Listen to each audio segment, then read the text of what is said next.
یہ جو ہے نا پہاڑی دیکھ رہے ہیں، اس کو جبل رومات کہتے ہیں۔ جبل رومات کا مطلب ہے تیر اندازوں کا پہاڑ۔ کیا ہے؟ رسول اللہ صلی اللہ علیہ وسلم نے 50 صحابی کرام کو اس پہاڑی پہ رکھ دیا اور کہا کہ جب تک میرا آرڈر نہ آئے اس وقت تک پہاڑی سے اترنا نہیں۔ اب جنگ شروع ہوئی، کفار و مشرکین بھاگنے لگے ہیں سب کو چھوڑ چھاڑ کر کے۔ اب صحابہ کرام میں سے کچھ صحابہ نے کہا اب ہم لوگ اترتے ہیں، یہاں رہنے کا کوئی فائدہ نہیں ہے۔ انہوں نے اچھا ہی سوچا، یہاں رہنے کا کوئی فائدہ نہیں، چلو اترتے ہیں اور نبی صلی اللہ علیہ وسلم کے صحابہ کا ساتھ دیتے ہیں، نیچے وہاں ضرورت ہے۔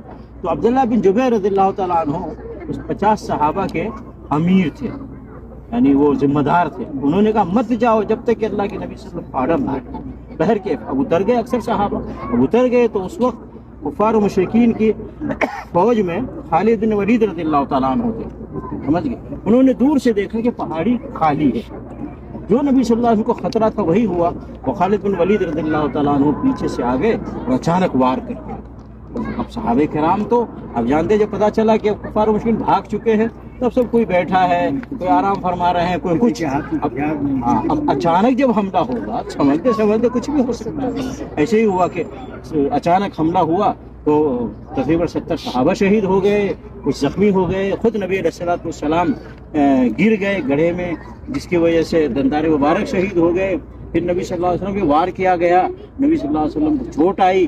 یہ سارے حادثات ہوئے اس میدان کے اندر، اس جبل رومات کو چھوڑنے کی وجہ سے۔ اب یہاں پہ ایک سبق ہے ہماری کہ نبی علیہ الصلوۃ والسلام کے مخالفت صحابہ کرام سے ہوئی اجتہادی غلط، اجتہادی، انہوں نے اچھا ہی سمجھ کر کے انہوں نے پہاڑی کو چھوڑا، اللہ کے نبی کی نافرمانی سمجھ کے نہیں۔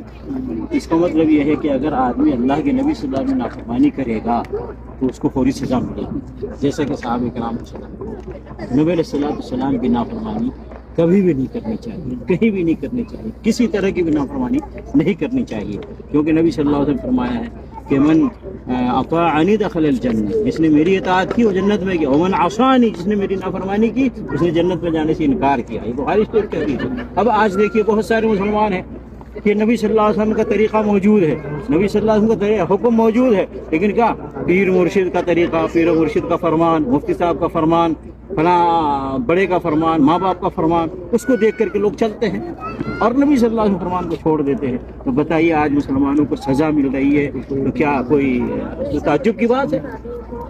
ہم نبی صلی اللہ علیہ وسلم کی نافرمانی نہیں کریں گے کہیں بھی ہو، چاہے مفتی صاحب کی نافرمانی ہو جائے، پیر و مرشد کی نافرمانی ہو جائے، ماں باپ کی نافرمانی ہو جائے، لیکن نبی کی نافرمانی